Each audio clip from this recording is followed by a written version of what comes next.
right? Level's good. Yeah, the level's good. Fantastic. Are you a sound guy predominantly? Like I would expect like a music guy or live performer guy to Um, be like a sound guy.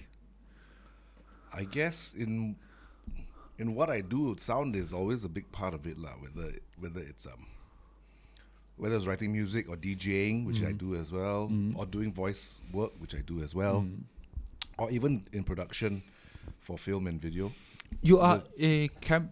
You are just doing because I'm just curious about like film and production. A little bit before we dive into like why I got you here. Sure. So like are you behind the camera or are you behind? Are you just doing the sound or which part of the production do you? Well, right now I'm directing. Uh Yeah, right now I'm directing. I used to, in my broadcast days, I used to produce and edit as well and write. So, I mean, yeah, so I've kind of done it most aspects of production, but right now is directing, and I've had about 20 years of production experience, but I've started directing only in the last, let's say, 7 years.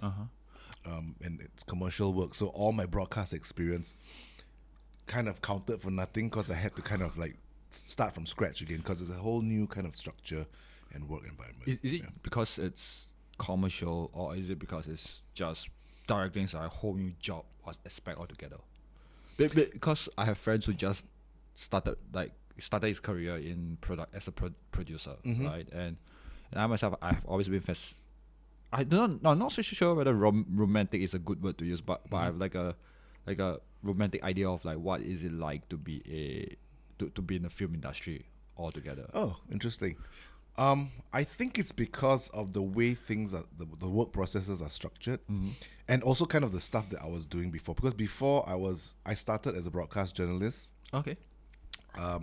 and then I wanted to do something more creative, so I jumped into doing on-air promotions, which is writing and producing and editing trailers for the networks. And then I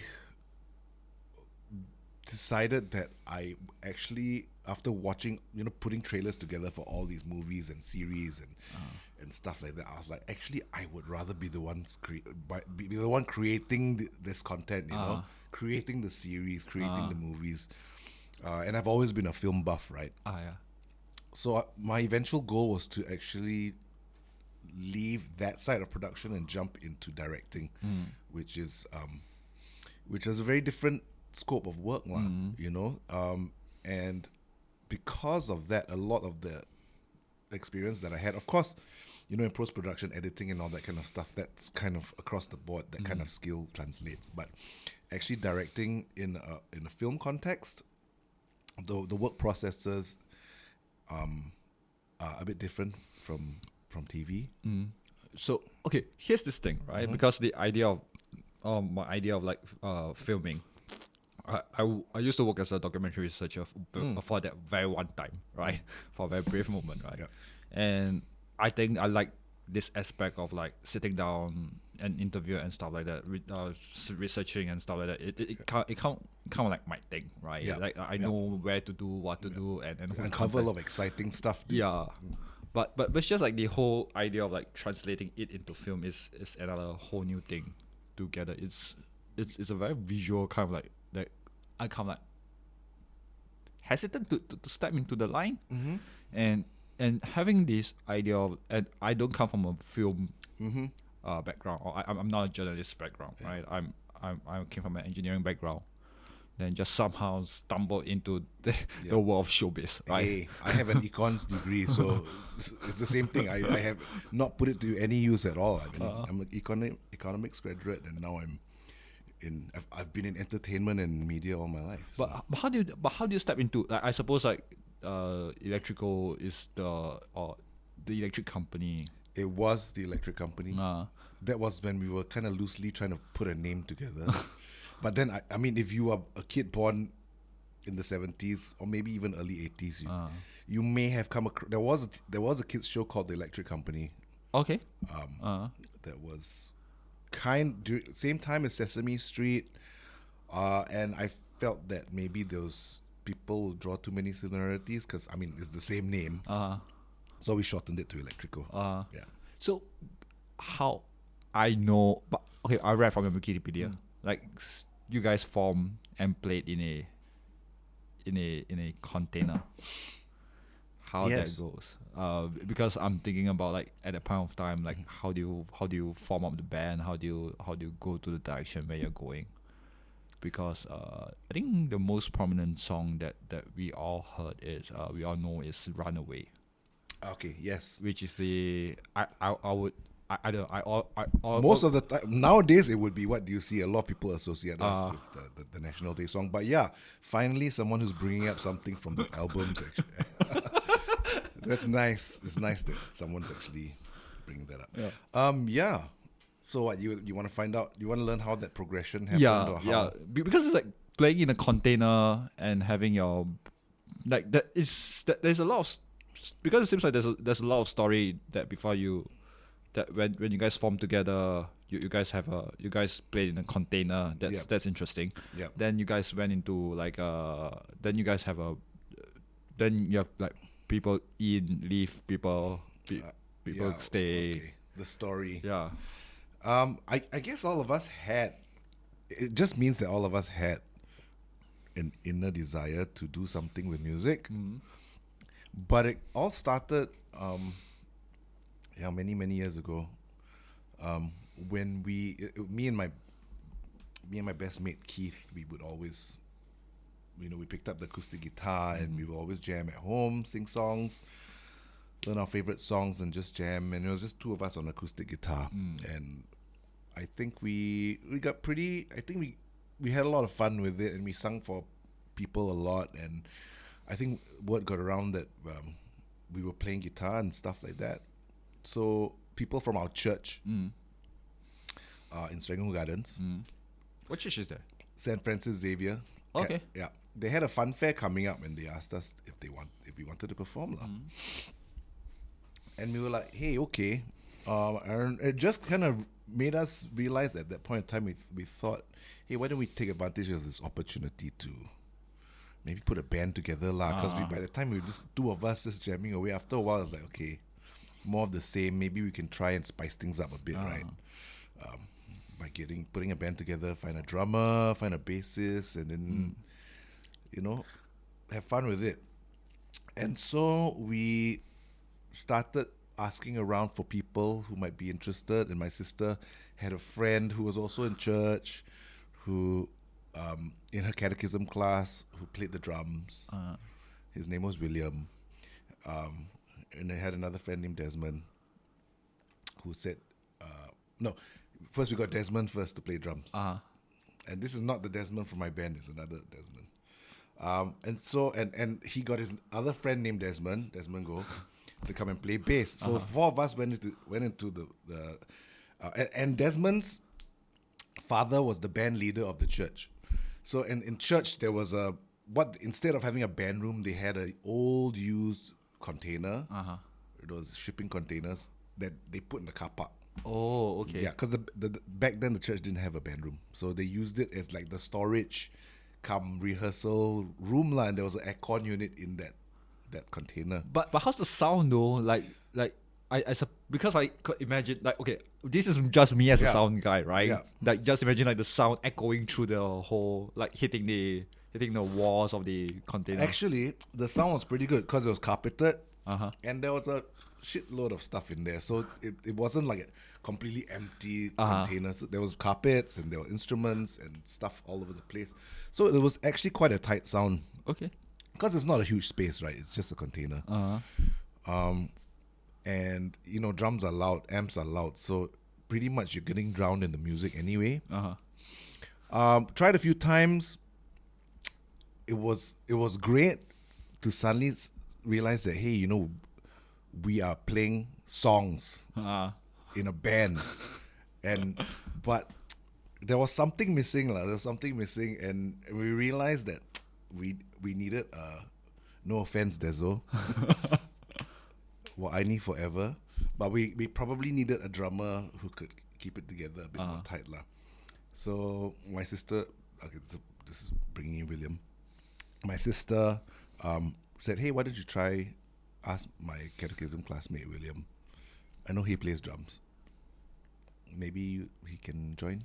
So we spoke to him. He said okay, and he joined us. And the next jam session, when we started playing, I can still remember when we all connected because William's such a tight drummer, right? And finally we were in time when our guitars and our bass and the rhythm section came together and we started singing. It was completely electrifying. I can remember the sensation because we actually sounded good, or at least we thought we sounded good, lah. And that feeling is priceless. I think that feeling is magical. It's almost instantaneously you knew that you're going to do something with this band, or at least we're going to rock the funfair, lah. You know what I mean? And so after that, it became such a fun endeavor because now we are making music and it sounds great. And you started to realize why people form bands and why people, enjoy playing music together. And so, that's how it started. We learned all the covers of the day. Lemon Tree, remember Lemon Tree? Yeah. Stuff like that. What else? A lot of Oasis covers. There She Goes. Is Losing My Religion, all that kind of stuff, like REM. Is Yellow Card at that point of time? Because I hear a very strong Yellow Card influence on Runaway, or at least No. my there's a reminder, like it's just like, when I listen to Runaway, I was like, oh, that's Yellow Card, like there's somewhere, like, or at least the era of music is there. Actually, not really. I mean, Runaway was. I wrote Runaway before we even started the band. When I was studying in the States, I mean, I was still playing guitar by myself, and I was quite a loner back then because I went to uni very young. I managed to defer NS because I flunked my Chinese. And back then, you flunk your Chinese, you can't go to JC or Really? Yeah. Okay. Then. How long? Okay, I'm just curious. Like how long ago was this? Like, although it may show Hey, I'm proud of my age, man. Don't worry. This was back in 1992. Okay. I went to uni in 92. Mm-hmm. Yeah. And from 92 to 95, I was in the States. Mm-hmm. And because I went away so young, I was still very young, very naive. I don't think I was very outgoing, so to speak, but I was very adventurous. So what I did was really just spent a lot of my time practicing guitar, maybe skateboarding, playing basketball by myself, taking long drives, and stuff like that. So during that free time, I wrote a couple of songs. Runaway was one of them. And so, after the church fun fair, we were so high on performing that we decided to, hey, let's not stop after the fun fair. Let's just keep playing and start learning more songs and just see what happens now. So we stuck together. So it was me, Keith, Desmond, and William. And we just kept jamming, and we gave ourselves the name Electric Company, then shortened it to Electrico, and started to slowly gig the scene. Is it hard that point of time? Because I think there was the internet era doesn't count, like 2000, 2010. Yeah. So is it hard to find scene at that point of time, or do you just do around the church? No, it wasn't. The church fun fair is the only thing about the church the fun fair that did for us was it brought us together. After than that, it's not like we played the church scene, Yeah. we actually, it's such a long time ago. I can't even remember how we went about getting the gigs, but I just remember, playing a bar here and playing a bar there, and then there'll be a small Big O festival. The indie scene back then was so vibrant, because it was, like you said, no internet. It was do it yourself. It was cheap little magazines made of A4 that they staple together and they sell for 50 cents. Big O magazine was like the shit back then, and the scene was very tight and there's a lot of solidarity in the scene back then because it was very DIY and it's very grungy and underground and stuff like that. So word of mouth gets around, I guess, when there's a gig organizer, they just send the word out through the bands, Mm. and they tell each other, and everyone supports each other's gigs, and before you know it, there's a scene, and then there's a bit of a circuit. Mm. And yeah, we reached a point where we were playing easily 4, sometimes 3 or 4 gigs a week. Oh, okay. Yeah, Okay. yeah, back then. It's because I'm just trying to wrap around my head about Mm. like because like there seems to be an supply of gigs now and places now for music as well. Yeah. So I suppose like 3 to 4 gigs per week is considered quite a lot at the point of time. Oh, hell of a lot. And remember, we're not getting paid.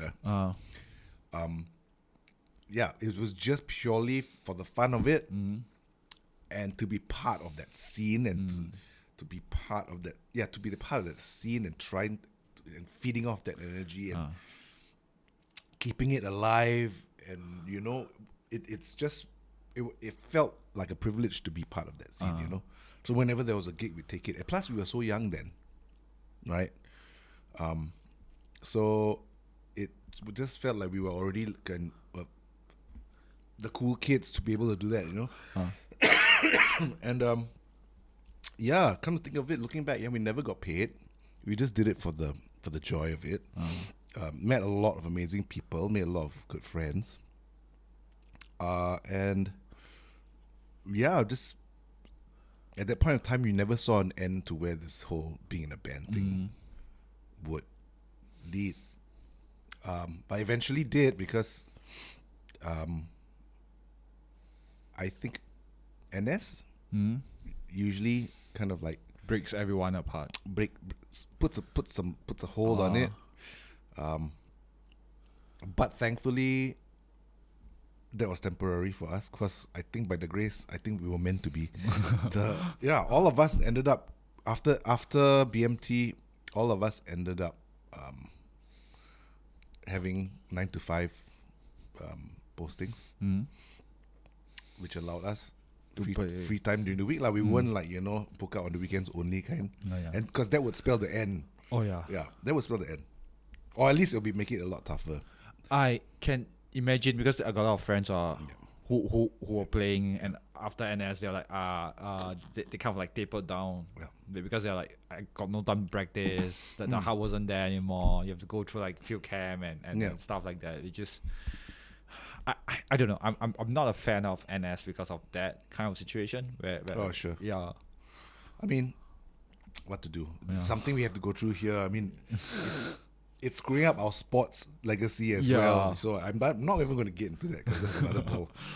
But understand why we need NS, but it's a bit of a spanner in the works for a lot of endeavors, But thankfully, we could book out, and that kind of allowed us to be more active in it. And that's why I think our hiatus didn't last very long. We got itchy again. And by that time, Keith had left the band. And one day I was DJing at this place called Soundbar in Mohammed Sultan. Remember Soundbar? Oh yeah. And a forlorn Daniel Sassoon from Livonia was sitting in front of me. Actually, he's by himself, and he looked really forlorn. And it turns out that he had just left Livonia at that point of time. And I was like, "Hey, serendipity." So I asked him if he wanted to kind of come and join us as a guitarist. And he jumped at it, because he lives for being in a band, I think. And we kind of we came together and re-sparked again, and that was when we decided to actually record and look forward to releasing an album. Because by that time, all our contemporaries, all the other bands playing Sunset and all that, they had released several albums already. I remember like there's this band called the Padres was there. Yeah. Like the whole generation of like music was bands was actually like releasing music at a point of time. Yes. And then the sounds very diverse. It was very diverse. Yeah, the Padres sounds a lot more odd metal-ish. Yeah, and that's the beauty about the scene Uh. back then. You know, there was no internet. The internet is the thing that kind of homogenized everything. You know what I mean? Back then, it was fueled by discovery. Music was something that you discover on your own. You have to live curious to discover music. You have to flip through all the records in the record store, and some are hit, some are miss. You have no idea what it is, but maybe you're searching for one track, but you discover 10 other tracks on the way there that you didn't even realize that you like. And that was the kind of atmosphere that inspired the music back then was just diversity lah. So that's why all the bands sounded different, you know, and that was great. It was very colorful. This is the thing about the internet where you say homogenize everything, because right now I think everyone just trying to do what sells a little bit. Yes, that's one. The other thing is also because of algorithms, right? You're fed. You know, if you're not a curious person by nature, the algorithms don't allow any curiosity to bloom, because they will already feed you what you supposedly like. And if you're a young kid who's not curious by nature, right, and you're perpetually just fed things already, you're not going to discover anything new. You're just going to before the next thing's already lined up for you by an algorithm, you know, and then you end up living your life based on an algorithm's tastes. I mean, the algorithm's deciding for you what you should like, right? And that's damn scary. But that's also, I would say sometimes the algorithms also bring you bands that you don't know. Like there's a few bands that I didn't know I love. Sure. I mean, you're right. And maybe it's not as absolutely apocalyptic as that. But it's just like everyone seems to like that. It just seems to be like a very weird sense of like everyone just doing the same thing over and over. Yeah, it's a less organic process of discovery, I think. You know, it's still kind of determined by kind of what you like versus, you know, it's still shaped by something. It's shaped by ones and zeros. Even though it does introduce you to new music, it's still shaped by what it perceives you will like, versus you just picking up a record because the record sleeve looks interesting, and then suddenly the music is just like, whoa, I would have never imagined music like this, but it's so interesting, right? And also the whole tangibility, tactileness of collecting music is something that also imbues value to your to music, right? And that in turn also kind of has a role in how you allow yourself to be influenced by it, because sometimes music has almost no value anymore because you can just change the channel swap, just hit next, and you've got a new piece of music that you don't really have to pay for, right? But this is one thing that I'm like, this is just me about like, do you really have to fit in the idea of like, hey, I need to capture that the audience members' ears for like that few seconds, like how I would do, like sometimes because I would love my show. I'm a guy who give a lot of chances, right? Yeah. Whenever I watch a movie, right, I'll wait for like at least an hour in, like 30 minutes to an hour in, just to discover like what the whole story is. Even someone give me a spoiler, I will just go and watch the movie. Correct. Because at least I'll know like where this thing ends and how we get there. Like the whole process of like tinkering of the whole storyline. Just where does it chip this off, and why it happens here, and why this places. There are also times where I just watch movie obsessively for like 20 times in a row. Yeah. I've done that so many times with a lot of really silly movies. But and you also get to form your own opinion, you see. It's not just because someone said something about it, right? Yeah. But yeah, it's that's why, getting back to that, it's also attention spans. You know, instant gratification. As much as that's a cliche topic, I do believe it's true, because things are now a lot more immediate. You know, and when it comes to stimulation or piquing your interest, I think that is something where unfortunately, that's why there's a certain formula that works now for music, and why a lot of commercial music is heading there. Although I do realize that it does feel like there's there's a new generation now that's kind of found a little bit more of the balance, Mm-hmm. and has realized and acknowledged that maybe the the short attention span thing is a thing, and they should take a bit more time to smell the roses and let things affect them. I sense that it's starting to happen, but predominantly now I think the attention spans are very short. Sometimes when I DJ, it's great now. Like I said, the kids are. There was one point in time people only responded to EDM. That was pre-COVID. Okay. It was everywhere. You can't escape EDM. EDM kind of ruled everything, and that was very sad. And then COVID came along, and it forced people to just stop going out and spend time with themselves and discover themselves and learn about relationships again and all kinds of things. It was the great reset button. And But I'm a little bit regretting about the idea of like having everyone to stay at home and do things. yeah, Because it's like, because I'm a Grab driver, Yeah. right, by as a day job. yeah, And while driving around, right, I can Yeah. see people, or during the pandemic reset button, right, yeah, I can see people like into the whole idea of like oh man, my day sucks kind of thing. Like everyone's going through like existential crisis. Yes. Now I still feel like the remnants of like everyone just going through that, but it has like kind of like eased down a little bit more. Everyone is like because everyone got their own distractions back again. Yeah, Right. yeah. It's just like, okay, I can deal with life right now. Like it's I do not have to go through existential Yeah. crisis over and over again. Like Yeah. what am I going to do with my life, right? And Yeah. and stuff like that. yeah.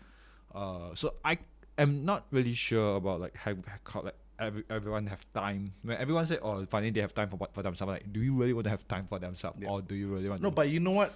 Sometimes whether you like it or not, it's good to be forced into that space to think about stuff, to think about life, to think about all this existential stuff. Very often we need to do that to really understand ourselves. I mean, to really understand life and to take a step back and look at things from different perspective. Otherwise, we will always be stuck in that mindset that's been perpetuating your life before COVID, you know. And sometimes you need to stop and have a bit of an existential crisis so that you can come back and look at things from a fresh perspective, right? And maybe in a positive way. Start to maybe appreciate the simple things in life. A lot of people I find came out of it starting to appreciate the simpler things in life, or it could be even a case of just starting to appreciate hanging out in smaller groups, or having quiet time, or sleeping early, or things that we were kind of forced to do, and you start to appreciate, right? But one of the biggest things, like why we started this topic in the first place, is before COVID. Back to the music thing, which is why we started talking about this, right? It was all EDM everywhere. And then after COVID, when there was no more Marquee to go to, there was no more mega clubs to go to and all and Ultra and all that, right? And people were forced for 2 years to just spend time discovering music on their own or hanging out in small groups. After COVID, the scene suddenly has been reset, and people seem to be very curious about lots of different kinds of music. So nowadays when I DJ, I can play house, disco, funk, hip hop, and people respond to it. And that's great because it having that kind of curiosity of music kind of brings us back full circle and forms the seeds for a new thriving scene again. You know, and I'm very excited to see where that goes, because it just means we can start building a thriving underground scene, which will eventually come full circle again. But you know, the process of getting there it's great for at least the next 10 years, hopefully. But having said that, even though they are curious and I can play all those different genres, they still want things to be quick. So the attention span is still short, I realize, on the dance floors. They need things to be very energetic and change, Mm-hmm. even though they're curious. So it's kind of like a hybrid, but I'll take it because at least they're living curiously. Yeah, that I'm just curious about like the whole because I've been talking to my friends, right? And the local music has been like or when we talk about the idea of local music, my friends are not in the who are not in the creative scene, or who has been out of the music. Like when we talk about local bands, we are talking about bands that sounded like Great Spy Experiment, Sam Willows, Yep. and similar music of them, right? I do like some of them. I do have my own criticism of them, right? But the whole idea of like having like right now is because I'm comparing to Electrico, like trying to get into like mainstream play, and even the NDP, the National Day Parade, what do you see gig, right? Yeah. Like, do you see any difference in that? In what sense? In the accessibility of The their accessibility music of their music and your and our music? yeah. I don't know whether there's a difference. Okay, Sam Willows, different generation. Sam Willows was like way after we kind of took a break already. Great Spy, I think the music was also pretty accessible, I think. I don't think they were as poppy. We had a number of songs that were kind of poppy. Like Runaway is damn poppy. Yeah. But I'm just and I Want You is damn poppy. But do you okay, so let's just say you write Runaway, you kind of like write Runaway now. Yeah. Do you expect it like will you expect it to get as the same airplay as back or is the as in if I were to release Runaway now with people knowing who we are or not knowing who we are? I'm a new band and I've just released Runaway. Okay, I would say Because that will make a difference. at that point of time, like at the same level of fame that you have at that point of time, like you're about to break through but not yet, kind of thing. Yeah. Now, with the current scene the way it is, actually that's a very interesting question. It could go totally either way, and this is just my personal opinion. It could take people by surprise because it's very different. It's very different from it's guitar driven with real drums. I mean, it's a real band sound. Most stuff nowadays is synth pop, electronic. So by that virtue, it's different. But it's also very nostalgic driven if you play it now. Only but you're saying if we released it and they've never heard it before, right? So there's nostalgia. I mean like from the sound, you mean? From the sound itself. So it reminds me of, like I said, it reminds me of Yellow Card, Coldplay. Yeah. The very first few. Their very first few era. Yeah. Then it's like album. Yeah. So it's like it sounds similar. It kind of reminded me from that. So like there's this nostalgic driven. You're throwing back to the early 2000s. Correct. Late 90s. So that's why that could work in its favor, but it could also work the other way, right? Where people say, "Hey, what's this funny duddy sound coming out? Get with the program, you old fogies." You know what I mean? So it's hard to say, man. But I'd like to be. I'm of the school of thought that a good melody is a good melody, regardless of how it's produced, and I think, I think a good song will always be compelling. How it appeals to the generation of the day. Today, I think if it was backed by a good social media team to help push it, I think it can still do well. Which is another whole aspect now of stuff, right? Which comes hand in hand. Music does not exist without social media. Nothing exists without social media now. So that's a whole nother. I feel like sometimes people also like now you have like then I think it's Lil Nas where he had a song music video where he has sex with the devil. Like I think is it Lil Nas or I'm not sure what you're talking about, but I'll definitely go and search it after this. So it sounds interesting. So there's this rapper from the States, right? Yeah. Where I've read through his he's the one where he had a collaboration with Billy Ray Cyrus, and the song got very high music where because he did through his marketing through TikTok. So he does a lot of like memes and through that way, right? So it caught on very quickly. Yeah. So this is just a huge gripe with me when it comes to like discovering music, because I don't I myself I don't like his I don't really like his genre. It's his style of doing it. Yeah. Because I realize my music taste is not very TikTok available. Like a very, very TikTok thing. Yeah.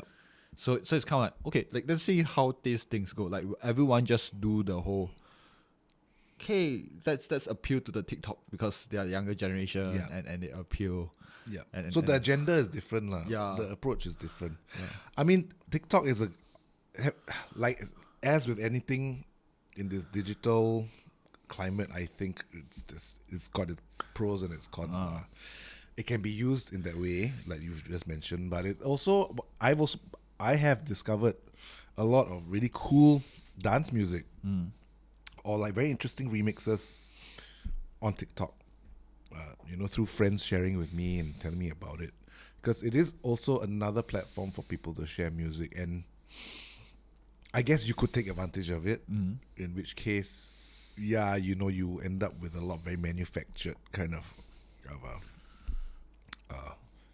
end game. But it is also a great opportunity for people with really good music to kind of have it seen as well, and let the music speak for itself. It's kind of like YouTube, right? It's just a platform. And they can be and it can be taken advantage of, or it can be used organically. So yeah, it's another one of those tech conundrums.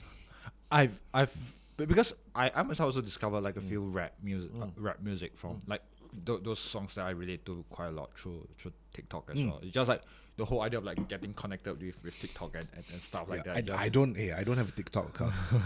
I only actually go and see it if someone shares a specific link with me, or it shows up on my IG feed from TikTok, or someone shares a TikTok post in my IG. That's the only way I actually see it. So even then, getting myself on IG is it took me a long time to even really figure out how to use it properly. But do you do? Okay, so here's this thing. Back to the production, where do have people ask, because you did commercial, right? So here's this question: where the company, do the company ask you like, hey, can I do this Instagram friendly post, or so like is there any ideas of like posting it into like a social media friendly? Oh, as in commercial work? Yeah, commercial work. work. Oh yeah. I think most commercial work nowadays, part of the deliverables is for it to be able to be go onto IG or the social media platforms. So the delivery format is actually the Instagram format. So when I film, I have to bear in mind that it needs to be able to be cropped into an IG size, so that they can use it on Instagram as well. So yeah, it's very much part of their end game as well. Yeah. So, but does this? I would say that there's a difference between like in a movie, like you see it on TV or you see it on screen versus you see it on computer when it comes to storytelling part. Yes, I think that is the part where I think the marketers need to understand that sometimes just taking a commercial that's meant for TV or cinema or whatever and cropping it and putting it into a iPhone frame, right? Or it may not serve the same purpose. If you want to make truly impactful social media content, I think you should produce it specifically for social media. But I think a lot of it is a budget issue, because it means producing something separate just for social media. but usually they just take the one thing and they try to make it work on all formats. Having said that, if they do that, also the content will only be like 6 seconds, 6 seconds long. But I think more and more, I realize that they are starting to produce content that's specifically for social media. I myself, I used to be a digital marketing for this company. Yep. Who I have a lot of I don't say personal beef, but I have a lot, like there's a lot of friction between me and the company. Because of the way, because I always come from a creative point of view. Yeah. Like I understand where the influence is coming from. I understand why, like how the social media content come from. Yeah. Because I myself, I grew up in I produce podcasts. Right? Yeah. This is what I do. Yeah. So they are like, and I'm always being put at a position where I have to go against the value of creating content online.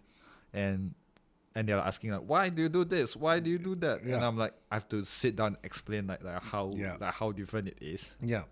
Which can be, and I think it's also because I'm not so sure, is it because of that company alone, or is it because it's more like a general sense where people don't understand the whole algorithm thing, the whole content creation kind of thing, and then and they're like, you have to make it perceive like, oh, it's a very organic thing, and stuff like that. It's authenticity. Sorry, you were getting what were you getting at? So I'm like, that's like, is it like, even if they're creating ads right now, right? So do they like is it still people are still looking for authentic, like how is the authenticity being defined in the corporate world then? That's the thing, right? I don't know. I guess it's how you. It's a branding exercise, I guess. It's to kind of show. It's almost personifying. If you're talking about corporate brands, like the way I see it, it's almost like you have to personify the brand. Because if it's just putting a commercial, cutting it and making it into a 1x1 square and sticking it in Instagram, I don't know if that does the trick. I don't know. I mean, that's the thing. I guess a corporate Instagram account is very different from a personal Instagram account. A corporate Instagram account is something where you actually just, I don't know, expect to see commercials cut down into an Instagram size. I think it's also because everyone had this weird idea of like what personification really means. Yes. I mean, I was very late to the social media game, but the way I perceive social media, like, is for you to be able to.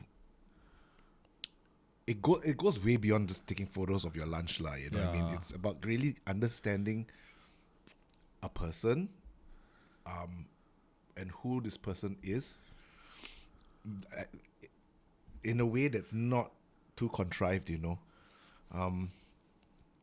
And I think people who do really well are able to strike that balance, or at least, you know, they may not be influencers, but they are feeds that you enjoy going to because you can resonate with the person or what they're doing. You may not even check updates every day, but it's compelling enough, you know. But in a commercial sense, it doesn't do anything for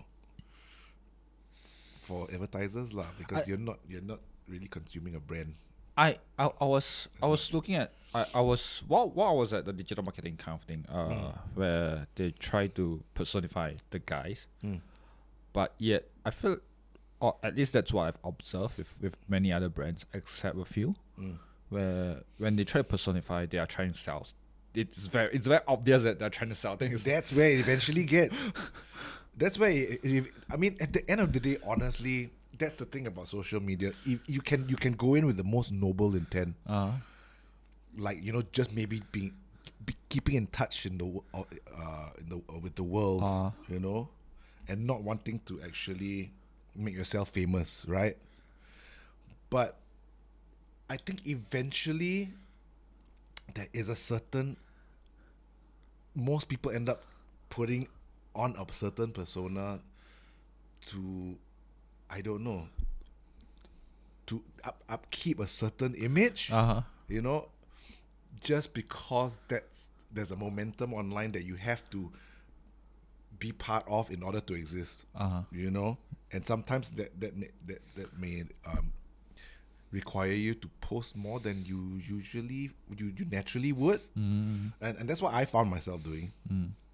And how do you not get caught up in that to the point where you start putting on some kind of creating some kind of online persona, whether you realize it or not, you know? And it may reach a point where you realize that your online persona is not exactly who you are, you know, but something that you have manufactured that seems comfortable to you, but may not be really who you are. I think at some level, right, everyone's wearing a mask, right, at different places. Sure. I think if you're at a social media, if you're in social media, right, I think there's a certain level of persona that you have to play, no matter who you are. Yeah. And I think it can be very naturally being perceived as. I always think that social media is the place where you want to be. Yeah. And you have to be. You don't exist. Actually, honestly, nowadays you don't exist if you're not on social media. Really, you don't. I mean, unless your physical friends will obviously have your phone number and call you. But otherwise, beyond your circles, right? I mean, if you are not on social media, you don't exist. And that puts a stress on you to be on social media, you know. That's just for me. I'm a fuddy duddy. Old non-social media generation guy who's trying to fit in lah, but that's my perception. Sorry, I cut you off. It's okay. I also lose track of where I'm coming from. It's okay. So here's this thing, right? Because I'm not so sure whether I'm going to the question that you were expecting out of me, but having Electrico on social media right now. Yeah. Is it hard to build up your momentum when it comes after such a long hiatus and stuff like that? Hey, I'm gonna be honest with you. We have absolutely zero presence on social media because we aren't social media people. It's really not in our DNA. And for us to maintain a social media presence, we all have to, I mean, you know, tend to it. And the three of us are lazy bums, man. You know, so it's really not. We obviously have better things to do than update our social media account, lah. I mean, it's obviously not important enough for us to just leave it sitting there. I mean, we have an Instagram account. We hardly update it. We only update it when we have a release. In between, you know, there isn't pictures of us in the studio. There isn't us holding hands on the beach or anything. You know, in between releases, it is completely silent. And are you going to release yourself holding hands? I want to see Electrical holding hands on. Hey, don't want to put it past us now. We see some of our old photos. But there's a picture of us. I have it framed in my house. Three of us standing on a train track, just in different various poses with the train in the background coming down the line. But anyway, we do not maintain our Instagram account at all, and we just pray to God that when there's a new release and we shoot it out, there aren't people who've left, who've unfollowed us, and they respond to it lah. But we're at that phase now where, you know, we really just doing things on our own terms, and that's obviously not important to us. In the grand scheme of things. Here's this thing. I'm not so sure how you come out. I just hope that it comes out okay. Yeah. Where what? I hope I didn't lose a whole bunch of followers. Electrical. Hold on. So here's this thing, right? Like what sparks all of you, the three of you, to come together? Then I suppose like the other two guys is not in the creative industry as well, or like right now. They're not, but they're still in the music, but they're not in the creative industry. But Desmond does live music events, and William teaches the drums. Okay. Yeah, and piano. and guitar and bass. I mean, he's the only real musician amongst us. Okay, for real. But yeah, we usually come together when the itch becomes too much to bear, and we want to like put another track down, or we have an idea that's inspiring, and we'll come together and put a track down. Otherwise, yeah, I mean, I think the days of really chasing a dream and coming together, I mean, that takes a lot of time. That requires full-time dedication. To just keep at it, to keep on top of your game and on top of your craft. It's a full-time commitment, which we at this stage in our lives, it's kind of taken a backseat already. We're all married with kids, but still very much music lovers at heart. And I think if we do have a good idea, we tend to like reach out, and spark something, come together and jam, and maybe put something down. So how the EP, is it EP or album or what's left of the century? The Left of the Century was an EP. Yeah. EP, yeah. So how that come together? That was we had a whole bunch of demos lying around. And I think 2 years ago, I think it had been at least 10 years since our last, or more than 10 years since our last release. Our last release was in 2008. So, as you can imagine, it's been a long time since we put music out. That's about 14 years ago. 14 years ago. Yeah. Okay. Yeah, 14 years ago. And Left of the Century came out 2 years ago, if I'm not mistaken. So 12 years since our last release. We had a whole bunch of demos sitting around, and we just decided, hey, you know what? Let's just record them and put them out just to show people we're alive. And yeah, everyone bit at it because we were kind of itching to kind of play again. And our manager also said, hey, why don't we do a live? That's the Pasir Panjang. Pasir Panjang one, yeah, a live show, a live recording of a couple of old songs, so that we can kind of like peg them to our new releases, or allow those live recordings to come out and stir some interest again before we release Left of the Century. And it sounded great because we always wanted to. There are a couple of songs that we always wanted to play live and never really had a chance to. So yeah, we put that show together. It turned out to be like loads of fun. And it was nicely shot, and it's on YouTube now. And that kind of helped, raise awareness that we were still alive. And eventually that led to the release of Left of the Century, which was basically a combination of putting some old demos, bringing them to life, lah. Because it's another. I think it's more like it's also an nostalgic EP. Yeah. Which kind of like looking back to the early 20s, early 2000, What, the sound? Yeah, the sound. Yeah, possibly. 2010. I mean, like I said, a bit. I think we're probably the least plugged in musicians you can think of. We just make music based on what we kind of feel, not based on any particular sound.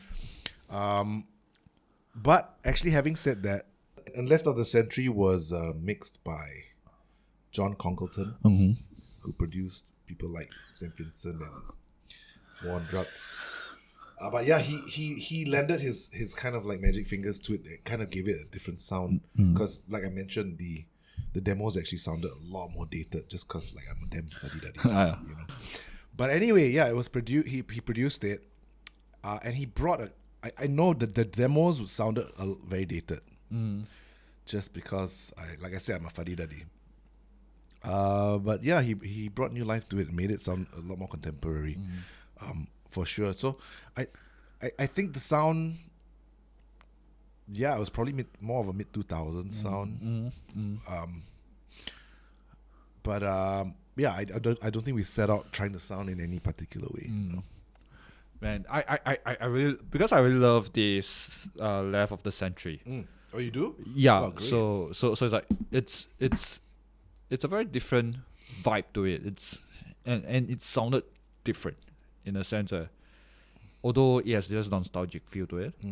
Like it's just like, oh, okay, the Electrico is back, right? It's Yeah. just like then it sounds very atmospheric. I know stadium-ish kind of vibe to it. Like there's Okay, yeah.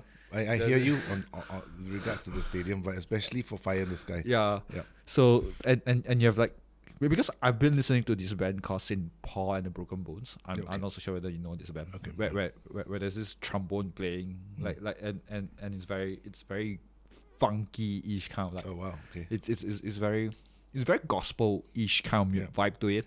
Yeah. It's very blue.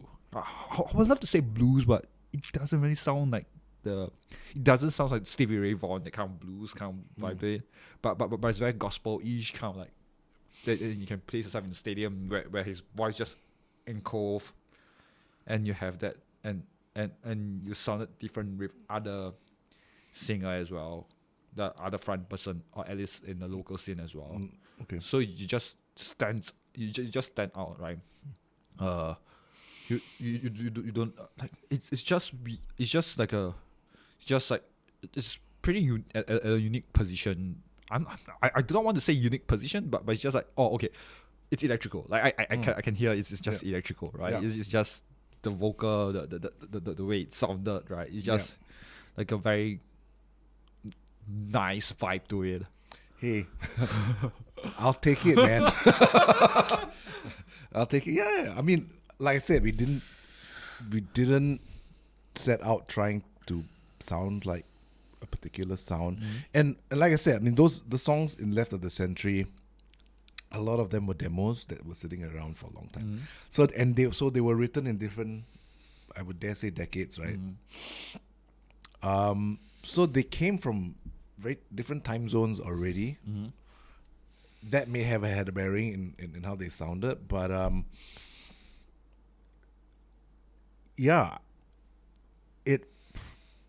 we never set out to sound like anything else, and some were a bit more nostalgic, like which is the one,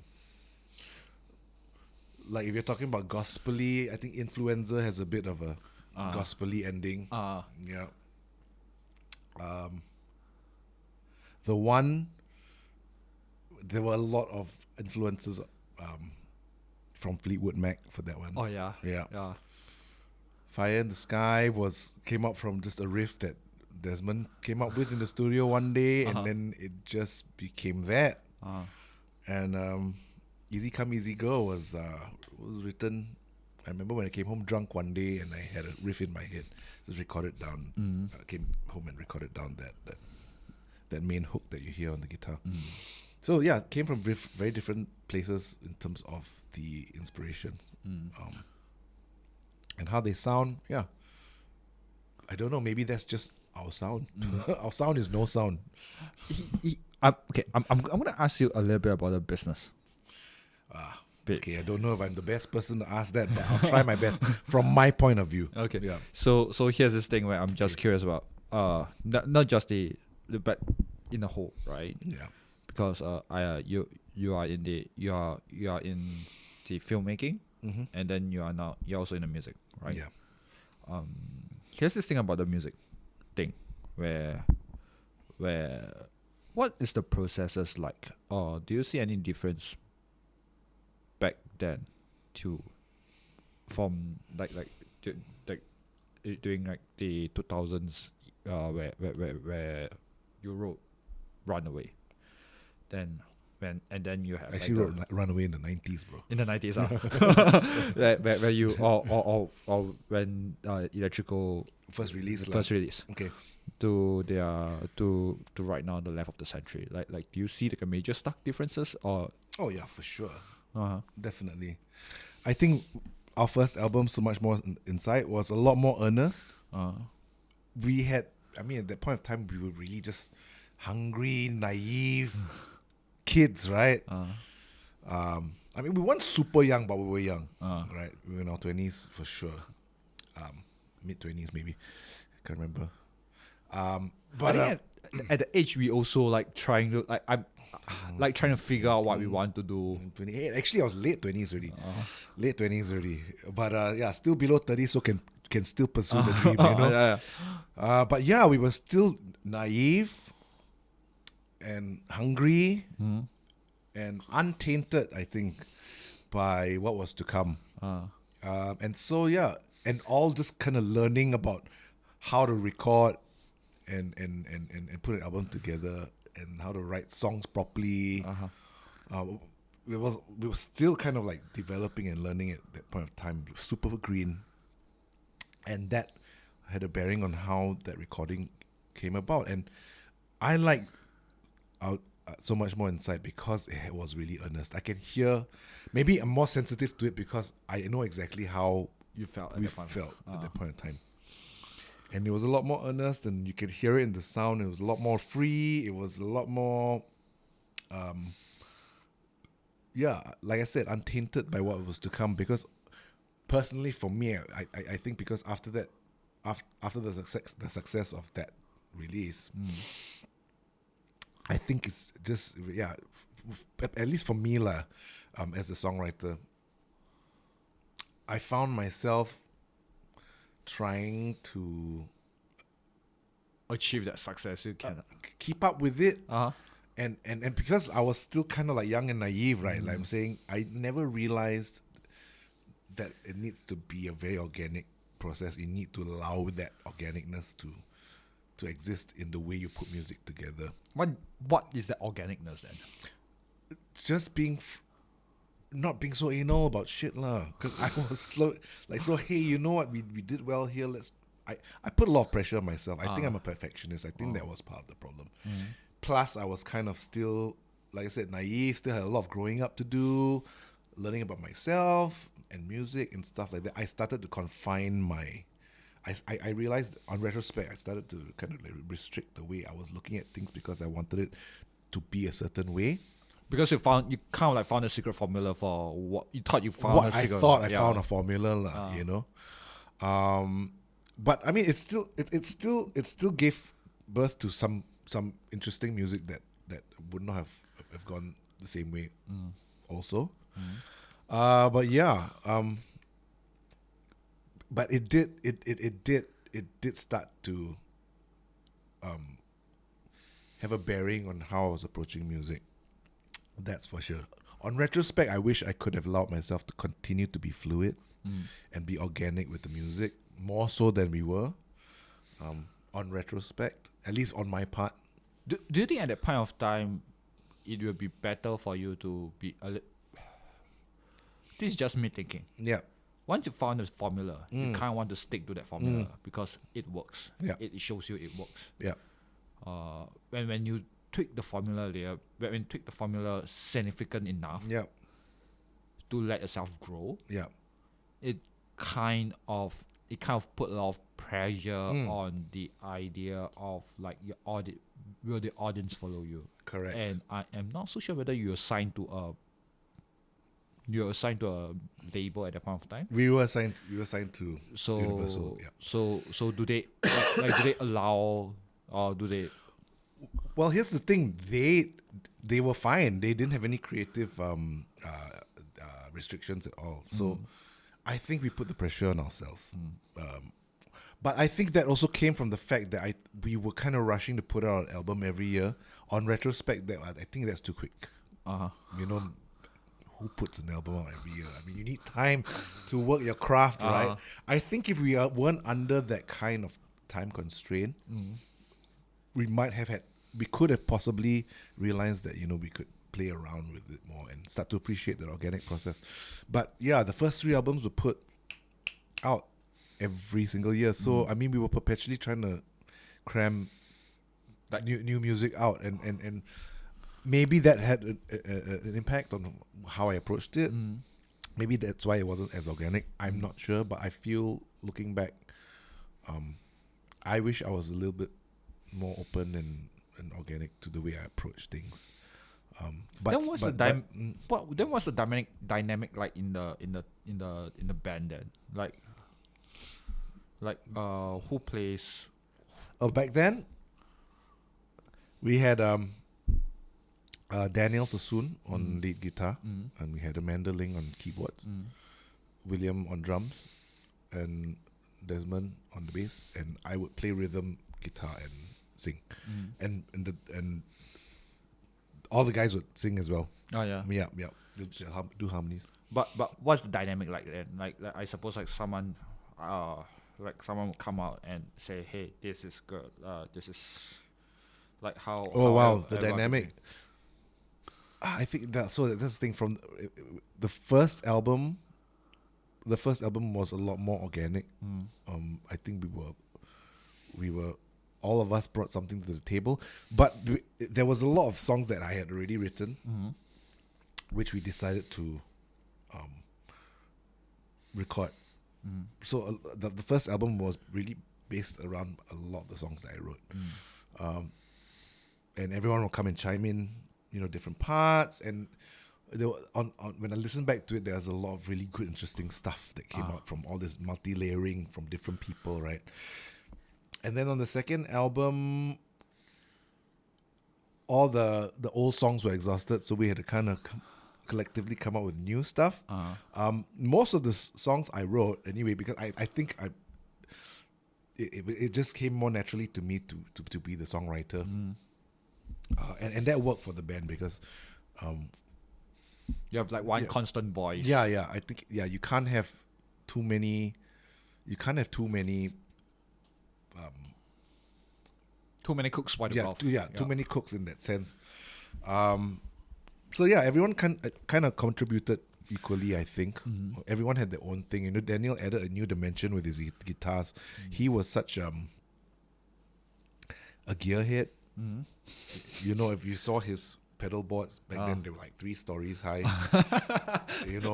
Like over like 20 pedals on, and he very experimental with textures and stuff like that. And then you had Amanda, who brought in her keys, which added another dimension. I mean, and William and Desmond were just always a very funky, tight rhythm section. So I mean that came together in a very interesting way. Is everyone musically trained or everyone's just No, I think the only ones who musically trained were Amanda and William. Yeah. Do you do you we can't read music. We can't read music. No. but do you come from a music? Because I'm just curious about how do you discover music, right? Or do you play? Do all of you like chime in? Hey, this is a good album. And share music like at a personal level, not at a band. Yeah, level. I think more so in the early days. As time went on, I think we still did share tunes whenever we hear something interesting. But we never had like huge powwow listening sessions or anything like that. Yeah.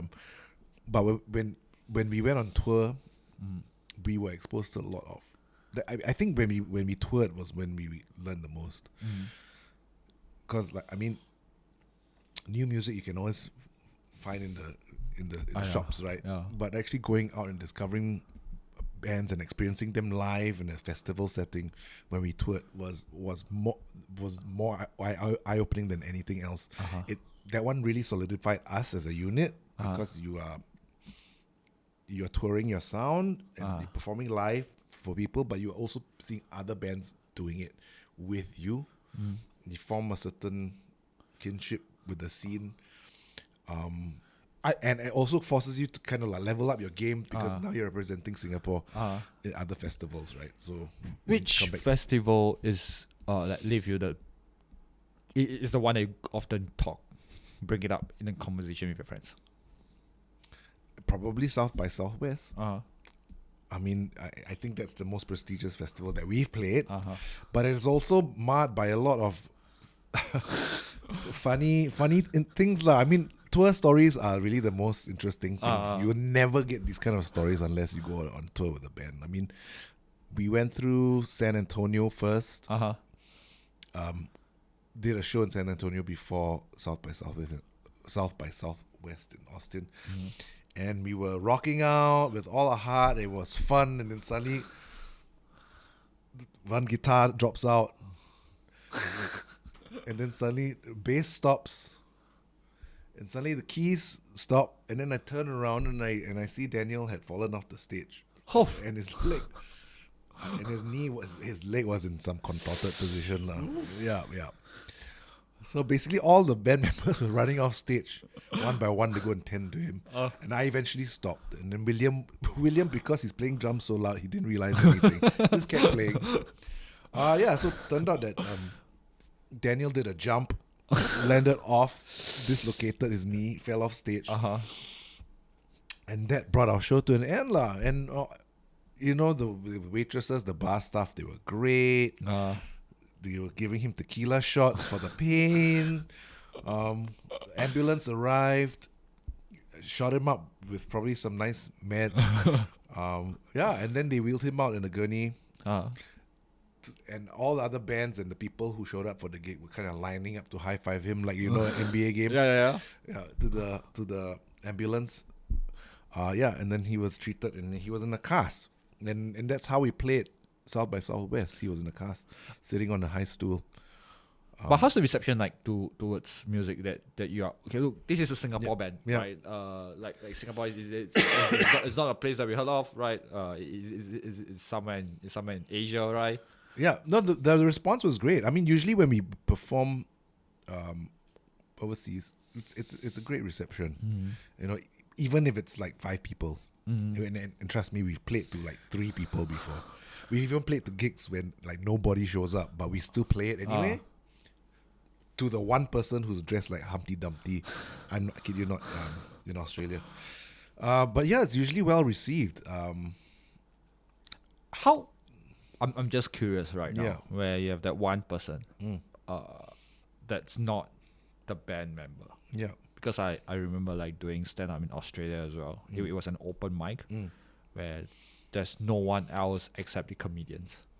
Yes. Or aspiring comedians. It's exactly so same thing. So the vibe is weird because like do I want to try out the jokes that are written? Yeah. Right? Or do I want to like go up and just roast everyone and just fuck around? Right? Yeah. Which one do I want to do? Right?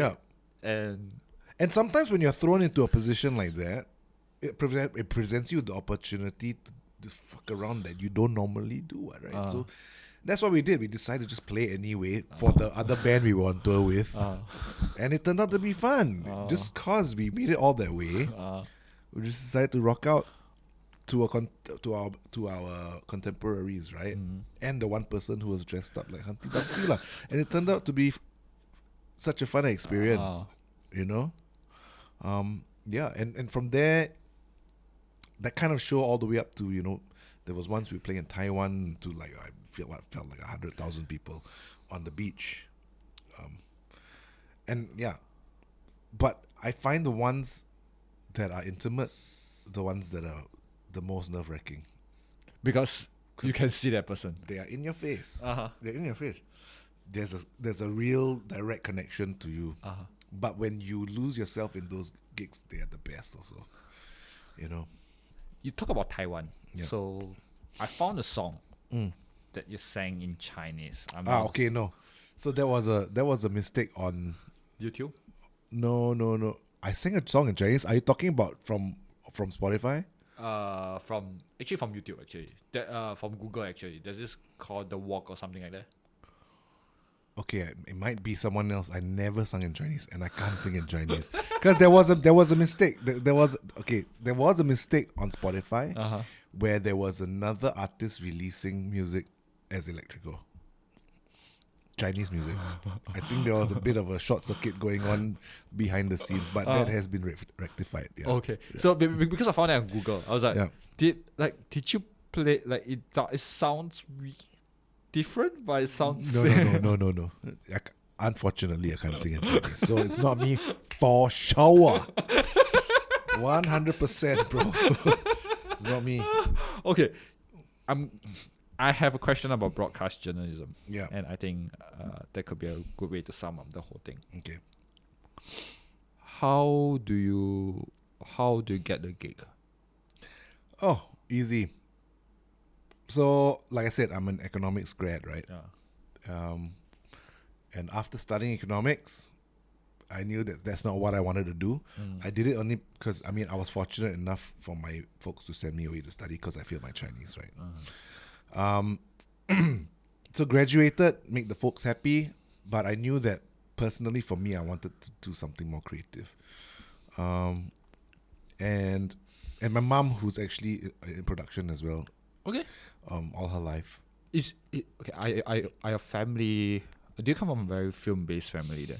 My dad is more music and dance. My mom is Oh, okay. My mom is production, It- it- documentaries, current affairs kind of Okay. stuff. Yeah. Like the local production house or overseas production house? No, she used to work for RTS. Oh, okay. RTS, which became SBC, which became TCS, which became MediaCorp. But hers is like way back when last time, long time ago. I'm just imagining like, oh, there's this one. I'm not so sure whether it was in an era where Pulau Senang documentary was. There's I'm sure she predates that, man. But yeah, everything was shot on film back then. I remember as a kid, following her to Caldecott Hill when it was still all colonial huts and not like a nice swanky building. It was in the 1960s, 60s, 1960s. Oh yeah, so 70s was when I was brought there. oh yeah. But yeah, and sitting on the desk while she's actually splicing her film reels. Yeah. So anyway, she's been in production, and she told me that, you know what, if you want to get into production, you don't need to go to school for it. So you study your economics, and you come back. If you want to get production, go for it, because if you have the knack, you have the knack. Really, it's not something they can teach you in school. And yeah, looking back, she was right. So anyway, when I came back, I just opened the papers. Right. This is pre-internet. Huh? open the classifieds on the papers and just search for job openings. And there was one at TV12, now defunct TV12. Oh yeah. Remember TV12? It has changed to like Kids Central. It is exactly what Kids Central used to be. Basically, back it was TV12 lah. TCS days TV12, Channel 12, Channel 12. Power Rangers was there. Yeah, it became Octo. It became I don't know what it became, but back then TV12 was the sports channel.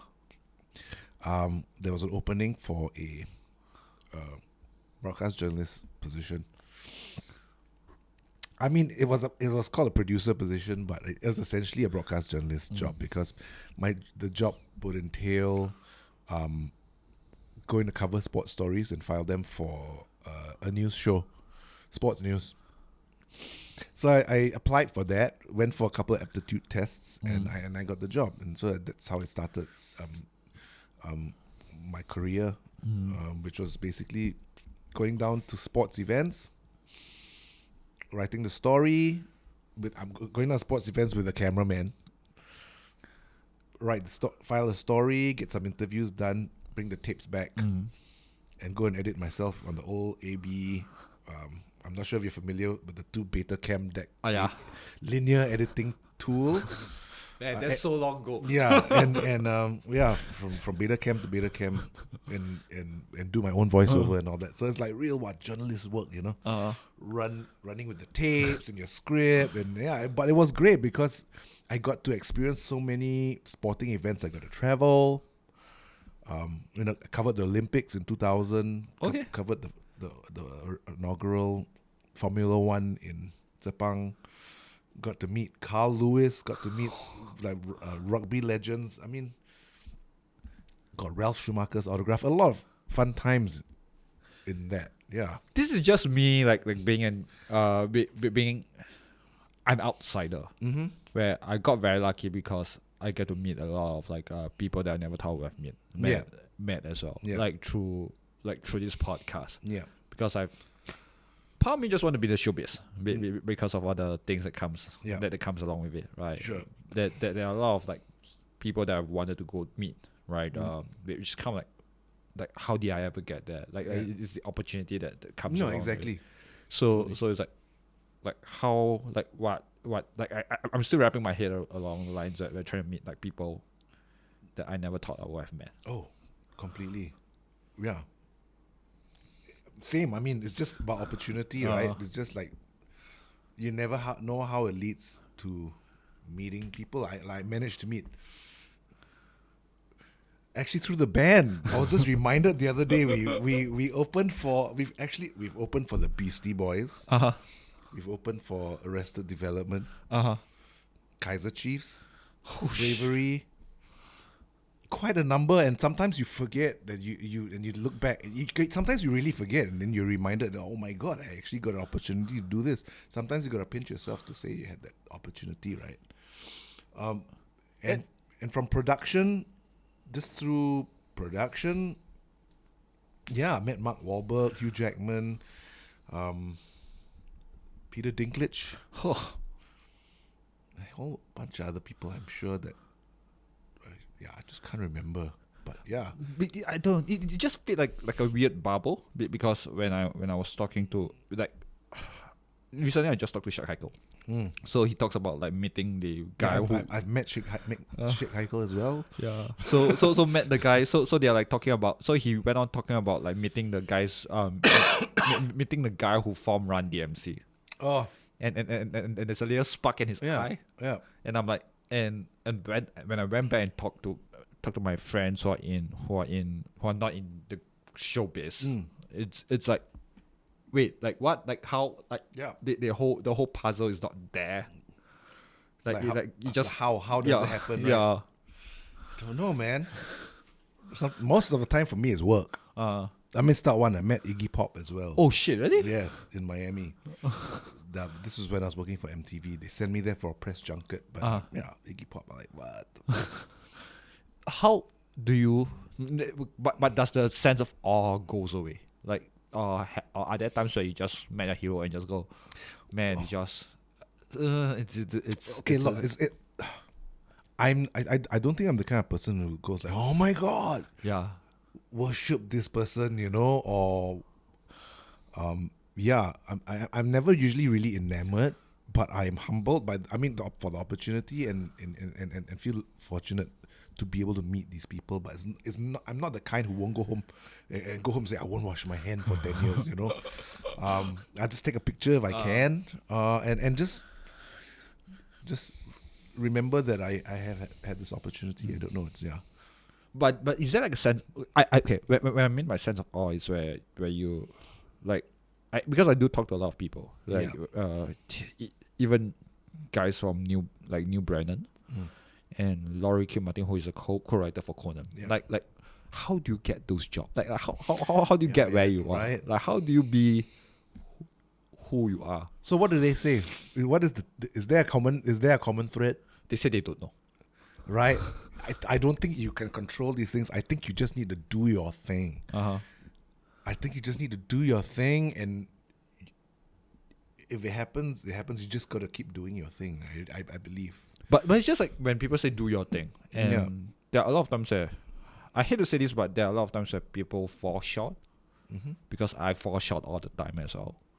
Fall short of what? Like it's just that maybe there are times I just go, okay, maybe I'll stop doing this. It will lead a better life. Where I keep on doing this, then it leads to somewhere. Yeah. But it's not the place where I want to be. Yeah, I mean, very often the pursuits of fulfillment is tough. But there needs to be a drive to want to achieve it. If you want it bad enough, I truly believe, if you want it bad enough, you will find a way to try and make it work, even if it's not. Even if it's a slow journey, I think setting goals just to keep yourself going is super important. And if it's important enough for you to want to achieve, you will do it. But the whole idea of setting goals, right? So this is just me coming along lines of setting goals. You may hold on to the goal forever, but it's just like, man, sometimes the goal doesn't seem to be achievable until like 5 years, 10 years down the line. You're like, okay, what I'm doing, sometimes you just think like, oh my gosh, I'm just doing it all alone. Yeah. Like how do I keep burning? Like I'm running out of fumes. I'm just trying to survive, right? Yeah. I'm 30 plus now, right? So how do I keep going? Do I still keep pursuing, or do I like take care for the other aspect of my life? Correct. Right. So, I mean, I don't know. I mean, every person's situation is unique, right? I mean, when you throw in the whole livelihood part of it, it makes it more difficult.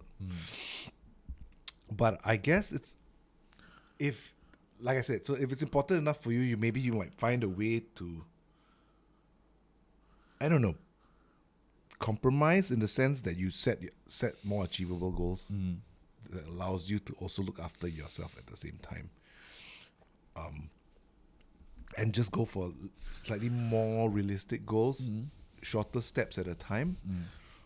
But you never, and it could be a case of, maybe you just keeping in touch with that while still looking after yourself. Maybe not, may get you there eventually in a more roundabout way versus straight on from point A to point B. Maybe if point C is more practical to look after yourself, you kind of hit a point C a little bit, but you always keep some finger in point A. I mean, that path. At least you see the general direction that where you're going. Yeah, I mean, if you need to look after yourself, then you look after yourself. I mean, that's most important, right? But I do believe if you always keep active in that scene somehow, perhaps an opportunity might arise that allows you to jump back in. If you completely give it up, right, then it's a bit harder to kind of jump back in. And if you're passionate, and that's why I say, if you're passionate enough or want something enough, you won't really completely. I think it's just like it's like fishing, right? It's like fishing, right? It's like come in, they're bringing, bringing. All right. It's about forming a realistic path for yourself, but still allowing you to kind of still keep in touch with what you're passionate about. I know I've lied because here's another question, right? So here's this thing. Okay, because you talk about your family, so I'm just curious about like how you grew up, like because you mentioned your mom is a producer, your dad is a music guy. He wore many hats. Okay. Yeah. So what about your siblings? Like did you have any siblings? I do. I've got a brother, older brother, and a younger sister. I'm the middle. Are they like the creative people as well? My sister she's in production also. Okay. And my brother is a lawyer. Okay. So I'm kind of like the rebellious middle one who never really knew what he wanted to do, but kind of seek fulfillment, which is why I ended up doing everything. Babe, okay, I'm now curious, right? Because you say that you are not you do not know what like do like your sibling like do are you close enough with your siblings to like share, hey, like this is my insecurities as well, that is completely, we're very tight. So like do they like are they like you in a sense are just trying to find out what they want to do with their life, or are they like, okay, look, this is I'm going to be a lawyer now, or I mean, my brother's pretty much set. He's like quite an established lawyer already. So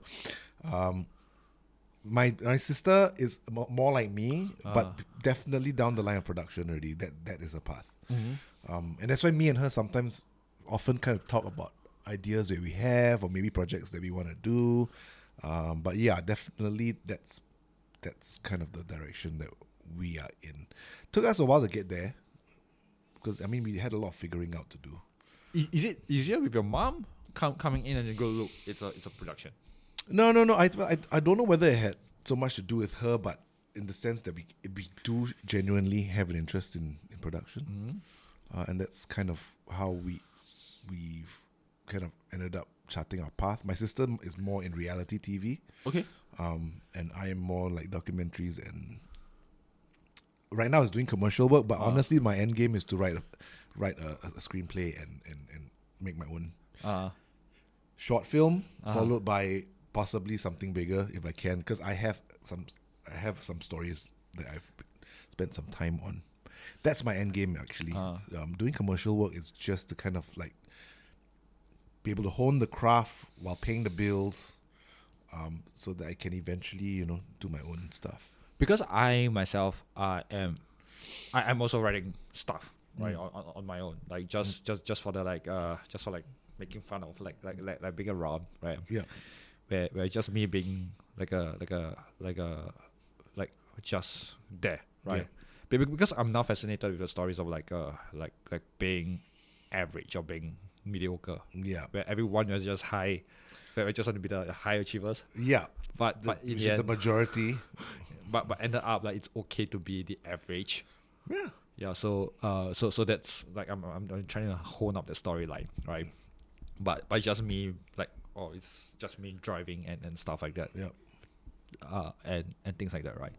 So the whole idea of like production wise with your family, like do you talk about like, okay, look, this is my project, like why, like I do not know how to make it even better, or like why it takes. Or do we turn to each other to powwow on stuff? Yeah. Maybe between me and my sister, we might. Mm-hmm. Not so much with my mom, just because that opens a can of worms.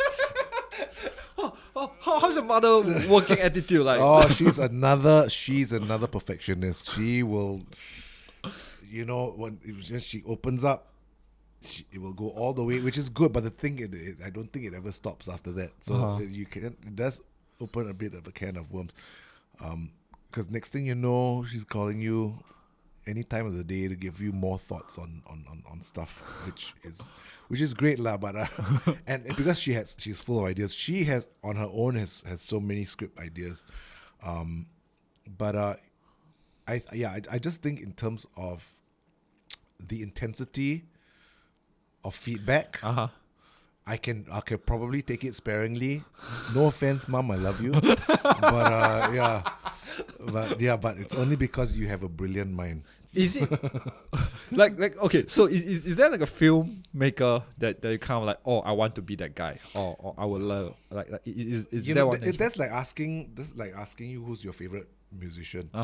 It's very tough. I mean, there are a lot of different vibes and stuff, and I'm still discovering more and more directors every day.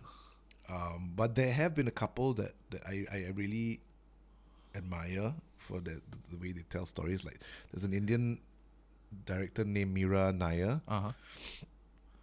who directed Monsoon Wedding and another movie called Salam Bombay, who's got just really earnest storytelling it's not heavy. It's just very real, and it can be very light. But everything, the way she tells stories is just very real, and in a way that is not super heavy and depressing. Okay. Even though they may be very somber topics. Okay.